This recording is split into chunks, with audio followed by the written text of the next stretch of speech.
आज की वीडियो में हम देखेंगे टेलजी और टेलपी फंक्शन के बारे में कि ये जो टेलजी और टेलपी फंक्शन होता है आपका फाइल हैंडलिंग में, इसका यूज़ हम कैसे करते हैं और ये किसके लिए यूज़ किया जाता है।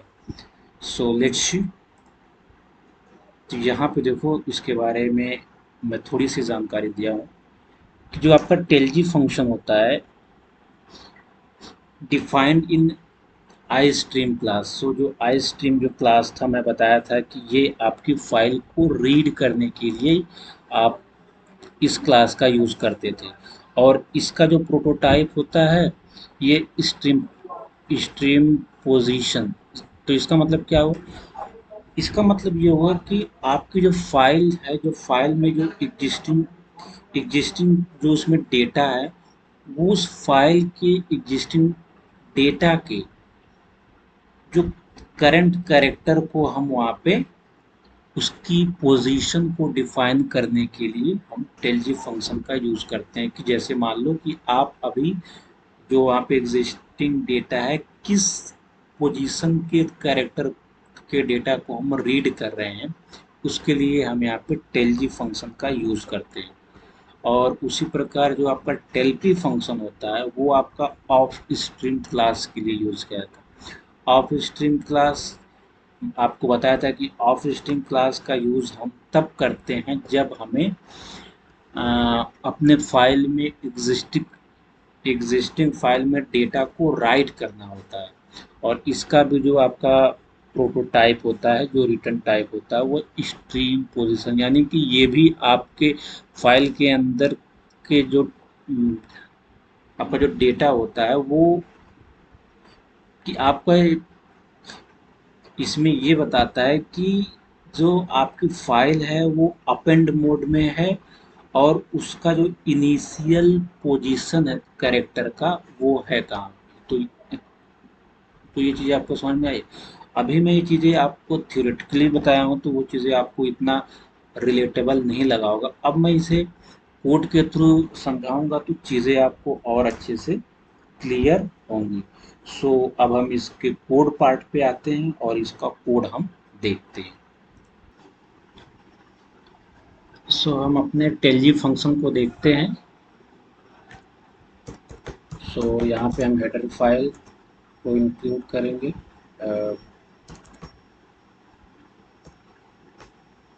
और उसके बाद फिर एक और हेडर फाइल फाइल हैंडलिंग के लिए।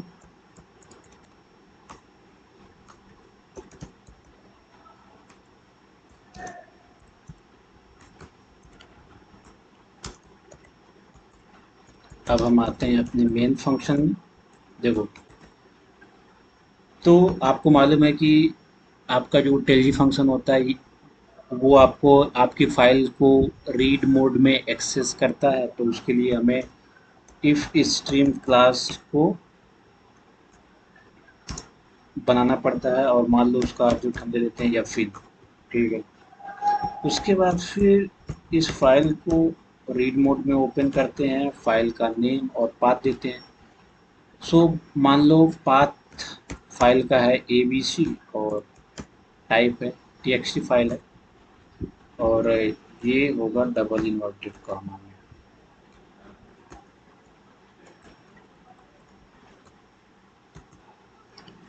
एक हम इंटीजर वेरिएबल लेते हैं पोजीशनिंग के लिए। ये चीज़ें आपको समझ में आई। और उसके बाद फिर इसमें हम इस फंक्शन को कॉल कर देते हैं fin डॉट, ये आपका ऑब्जेक्ट नेम और जो आपका फाइल नेम क्या है टेलजी, कॉल कर दे रहे हैं। और उसके बाद फिर उसको पोजीशन वेरिएबल में इनिशियलाइज कर दे रहे हैं। उसके बाद फिर हम इसको प्रिंट कर दे रहे हैं इसकी जो करंट जो पोजीशन है, ठीक है। तो देखो, अभी यहाँ पे जो abc.txt जो आपकी जो फाइल है वो आपके एग्जिस्टिंग फोल्डर में है नहीं। तो अगर मैं अभी इस प्रोग्राम को रन करूँगा तो यहाँ पे आएगा आपका -1 आएगा, आपका यहाँ पे -1 आएगा। -1 ये आपका शो करता है कि वो जिस एग्जिस्टिंग फाइल के अंदर के डेटा को रीड करना चाह रहा है वो फाइल उसे मिली ही नहीं। सो इस प्रोग्राम को अगर मैं रन करूं तो देखो यहाँ पे आपको आएगा -1 प्रिंट करे। ये देखो -1 आया ना, -1। ठीक। अब मैं एक काम करता हूँ कि मैं इस फोल्डर में जिस फाइल को मैं एक्सेस करना चाह रहा हूँ मैं उस फाइल को बना दे रहा हूँ।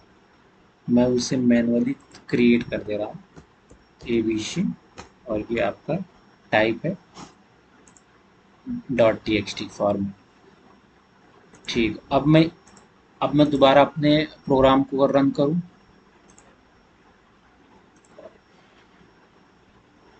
ये देखो 0। इसका मतलब ये हुआ कि अब आपको जिस फाइल को एक्सेस करना हम चाह रहे हैं वो फाइल कंपाइलर को मिल गई, लेकिन हमने डेटा को लिखा नहीं। तो एक काम करते हैं, हम इसमें मैनुअली कुछ डेटा को हम इसमें राइट कर दे रहे हैं। तो मान लो ऐसे लिख दे रहे हैं हेलो फ्रेंड्स। ठीक। और उसके बाद फिर इसको सेव कर दे रहे हैं। अब दोबारा इसको प्रिंट करते हैं।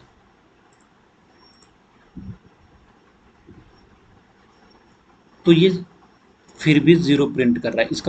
इसका मतलब ये हुआ कि इस फाइल के अंदर डेटा तो मिल गया, लेकिन ये जो फाइल के अंदर का जो डेटा है उसका जो पहला कैरेक्टर है वो उसकी इंडेक्स वैल्यू को प्रिंट कर रहा है। और आपको मालूम होगा कि आपके डेटा स्ट्रक्चर में जो इंडेक्सिंग होती है वो आपके ज़ीरो से होती है। तो इसका मतलब कि जो ये इंडेक्सिंग वैल्यू जो ज़ीरो दे रहा है वो एच की दे रहा है, एच। तो देखो इसकी इंडेक्सिंग ऐसी होती है स्ट्रिंग में 0 1 2 3 4, और ये जो बीच में जो स्पेस होता है इसको भी इंडेक्सिंग वैल्यू मिलती है। तो 0 1 2 3 4 5 6 7 8 9 10 11 12। 12 मतलब कि इसमें कुल 13 कैरेक्टर हैं, 0 से 12 तक मतलब कि 13 कैरेक्टर है। और ये जो आपको 0 प्रिंट कर रहा है वो एच की इंडेक्सिंग वैल्यू को प्रिंट कर रहा है। ठीक है। अगर हम इसकी फर्दर जो आपका जो कैरेक्टर है अगर उसकी इंडेक्सिंग वैल्यू को प्रिंट करना चाहें तब हम एक बार उस फंक्शन को दोबारा कॉल करेंगे। तो एक काम करते हैं कि हम जो आपका है इसकी इंडेक्सिंग वैल्यू 1 होगी, हम इसको प्रिंट करना चाहें तो इसको हम ऐसे प्रिंट करेंगे। तो मान लो एक कैरेक्टर हम वेरिएबल बना लेते हैं और उसका नाम रख दे रहे हैं CH। और उसके बाद फिर हम उसको इनपुट के लिए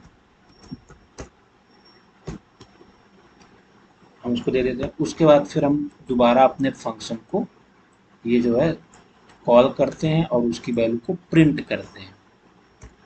तो देखो अब क्या होगा, अब ये आपका आपका ये पहला जो फंक्शन है कॉल होगा तो वो आपके कैरेक्टर की जो इनिशियल जो कैरेक्टर की इंडेक्सिंग है उसको प्रिंट करेगा। और जो आपका ये वाला जो फंक्शन है इसके फर्दर जो आपका कैरेक्टर है उसकी इंडेक्सिंग वैल्यू को प्रिंट करेगा। सो इसके बाद फिर इसको अगर हम रन करें तो देखो यहाँ पे 0 1। तो इसका मतलब ये हुआ कि 0 जो है वो इनिशियल जो कैरेक्टर है उसकी इंडेक्सिंग वैल्यू, और उसके बाद जो आपका फर्दर जो कैरेक्टर है वो उसकी इंडेक्सिंग वैल्यू को प्रिंट करेगा। तो ये चीज़ समझ में, अगर मैं इसको दोबारा एक बार कॉल करूँगा तो ये फिर आपके तीसरे कैरेक्टर की इंडेक्सिंग वैल्यू को प्रिंट कर देगा। देखो 0 1 2। तो ये चीज़ें आपको समझ में आई कि जो आपका टेलजी फंक्शन होता है ये आपके कैरेक्टर की जो करंट जो पोजीशंस होती है वो उसको प्रिंट करता है, और ये रीड मोड में आपका जो फंक्शन होता है वो एक्सेस होता है। ठीक है। अब हम अपने टेलपी फंक्शन पे आते हैं। तो उसके लिए हमें ऑफ स्ट्रीम क्लास को यहाँ पे लिखना होगा। ऑफ स्ट्रीम जो क्लास है आपकी, और एक वेरिएबल सॉरी ऑब्जेक्ट ले लेते हैं एफ आउट। और उसके बाद फिर हम एक वेरिएबल यहाँ पे कैरेक्टर वेरिएबल ले लेते हैं CH नाम से। अब हम जिस फाइल को एक्सेस करना चाहते हैं और जिस मोड में एक्सेस करना चाहते हैं वहाँ पे उसका नाम लिखेंगे। तो ये हमारी फाइल होगी, हम इसे अपेंड मोड में राइट करना चाहते हैं। अपेंड का मतलब क्या होता है कि जो आपका एग्जिस्टिंग डेटा रहेगा उसके लास्ट में हम डेटा को अपेंड करेंगे। सो उसके लिए हम लिखते हैं IOS और उसके बाद फिर स्पेसिफायर, ये जो आपका ऑपरेटर होता है, और उसके बाद फिर अपेंड। एक पोजीशंस वेरिएबल ले लेते हैं और इसी पोजीशन में हम फंक्शन को कॉल करके उसकी जो पोजीशन जो वैल्यू है उसको इनिशियलाइज कर दे रहे हैं। तो उसके लिए क्या होता है एफ आउट और टेलपी फंक्शन यहाँ पे हम कॉल करेंगे तो ये हो जाएगा। ये चीज़ें आपको समझ में आए और इसकी पोजीशंस को हम प्रिंट कर दे रहे हैं। हम इतने से प्रोग्राम को रन करते हैं तो देखो क्या हमें मिलता है। हमें मिला ज़ीरो। ज़ीरो का मतलब ये हुआ कि अभी आपने अपने एग्जिस्टिंग फाइल में डेटा को अपेंड नहीं किया है, लेकिन क्या है कि जहाँ से आप डेटा को अपेंड करोगे उसकी करंट पोजीशन को बता रहा है। तो जैसे मान लो कि अगर मैं इस फाइल को ओपन करूँ तो यहाँ तो जहाँ पे आपका कर्सर ब्लिंक कर रहा है यहाँ से आप अपने डेटा को अपेंड करोगे तो वो उसकी करंट पोजीशन को बता रहा है कि इसकी जो करंट जो पोजीशन है, जो इंडेक्सिंग वैल्यू है जहाँ से आप डेटा को अपेंड करोगे वो ज़ीरो इंडेक्सिंग है। ठीक है, अब मैं एक काम करता हूँ, अब मैं डेटा को अपेंड करता हूँ। तो ठीक है, मैं यहाँ पे डेटा को लिख दे रहा हूँ। मान लो मैंने वहाँ पे लिखा हेलो फ्रेंड्स, मैं लिख दे रहा हूँ कैसे हो। ठीक है, कैसे हो। मैं यहाँ पे डेटा को ये अपेंड करना चाहता हूँ। तो उसके बाद फिर देखो, उसके बाद फिर एक बात और, उसके बाद एक काम करता हूँ कि फिर मुझे ये जो पोजीशन है इसको कॉल करके देखना होगा कि जो मैंने डेटा को अपेंड किया है उसके बाद मुझे कौन सी पोजीशन पे अपने डेटा को अपेंड करना होगा नेक्स्ट। तो मैं फिर से इस फंक्शन को कॉल करूँगा और फिर से मैं उसकी पोजीशन को देखूँगा। तो यहाँ पे आपको दो वैल्यू मिलेगी। इससे जो आपकी मिलेगी तो यहाँ पे अभी आपने डेटा को अपेंड नहीं किया है, सो इसलिए जो यहाँ पे आपकी पोजीशन वैल्यू मिलेगी, इंडेक्सिंग वैल्यू ज़ीरो मिलेगी। लेकिन इसके बाद जो आपकी पोजीशन वैल्यू मिलेगी वो इसको काउंट करने के बाद देखो यहाँ पे 0 1 2 3 4 और ये जो आपका स्पेस होता है इसकी भी इंडेक्सिंग वैल्यू होती है, इस बात को ध्यान रखना। तो 0 1 2 3 4 5 6 7 यानी कि 7 आपको प्रिंट करेगा। तो एक काम करते मैं नई पोजीशन को नई लाइन में दिखाऊंगा ताकि आपको वो चीज़ें अच्छे से समझ में आएगा।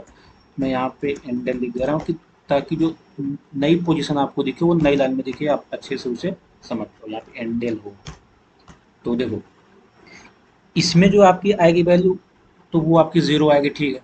लेकिन इसमें जो आपकी वैल्यू आएगी 0 1 2 3 4 5 6 7, 7 के बाद आप 8वें पोजीशन पे अपने नए डेटा को अपेंड करोगे तो वहाँ पे 8 आएगा।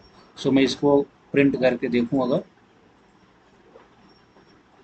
देखो 8, 0 और 8। अब यानी कि नेक्स्ट जो आप डेटा को अपेंड करोगे वो आठवां आठवां पोजीशन होगा और ये जो डेटा आपका कैसे हो यहाँ पे अपेंड हो गया होगा। देखो अगर मैं इस फाइल को ओपन करूँ, देखो हेलो फ्रेंड्स कैसे हो। तो कैसे हो जो है इसको वो इसकी जो इंडेक्सिंग वैल्यू को काउंट करके नेक्स्ट जहाँ पे आप डेटा को ओपन करोगे, अभी यहाँ पे करोगे तो 0 1 2 3 4 5 6 7 8 8 में। तो ये चीज़ें आपको समझ में आए। अगर मैं यहाँ पे एक एक बार इसको और प्रिंट करूँ और यहाँ पे मैं आपकी दूसरे अपने डेटा को मान लो यहाँ पे लिख दे रहा हूँ कि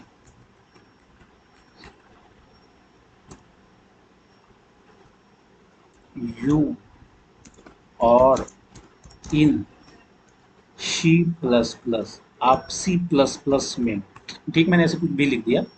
अब देखो अब आपकी जो करंट पोजीशन वैल्यू होगी उसमें आएगी क्या, अब आप मुझे बताओ। 0 0 1 2 और 3 4 5 6 7 8 9 10 11 12 13, यानी कि नेक्स्ट जो आप डेटा को ओपन करोगे 14 पे, तो आपकी 14 पोजीशन आएगी और यहाँ पे जो आपका डेटा होगा ये यहाँ पे अपेंड हो जाएगा। तो मैं अगर दोबारा इसे प्रिंट करूँ, इसे रन करूँ, तो देखो ये आपका आया, यहाँ पे 22 आया। इस 22 का मतलब समझ रहे हो इसका मतलब क्या है? इसका मतलब ये है कि आपने जहाँ से डेटा अपेंड करना शुरू किया वो वहाँ से, अगर मैं इसे देखो, अब क्या है कि देखो इतना तो आपने मैनुअली डेटा लिखा था पहले से, अब वो यहाँ से इंडेक्सिंग आपका काउंट करना शुरू करेगा। कहाँ से? ये है, ये देखो आपने इसे 2 बार किया, तो कैसे हो, एक बार पहली बार रन करने पे हो गया प्रिंट, और दूसरी बार जब आपने रन किया फिर हो गया, और तीसरी बार ये आपने प्रिंट कर दिया है कि you are in C plus plus. तो देखो यहाँ पे आपका जो लास्ट में जो पोजीशन आई जहाँ पे आपको ओपन करना है वो 22 आई, कैसे उसको बता रहा हूँ। देखो कि 0 1 2 3 4 5 6 7 8 9 10 11 12 13 14 15 16 17 18 19 20, यानी कि यहाँ से कैसे हो, you are in C plus plus, यहाँ से काउंट होगा। तो आप जब इसको काउंट करोगे तो जो आपकी नई पोजीशन आएगी वो 22 आएगी। 0 1 2 3 4 5 6 7 8 9 10 11 12 13 14 15 16 17 18 19 20 21 22 यहाँ। तो इस तरीके से आपको समझ में आया कि जो आपका टेल्पी फंक्शन होता है वो किस तरीके से आपका जो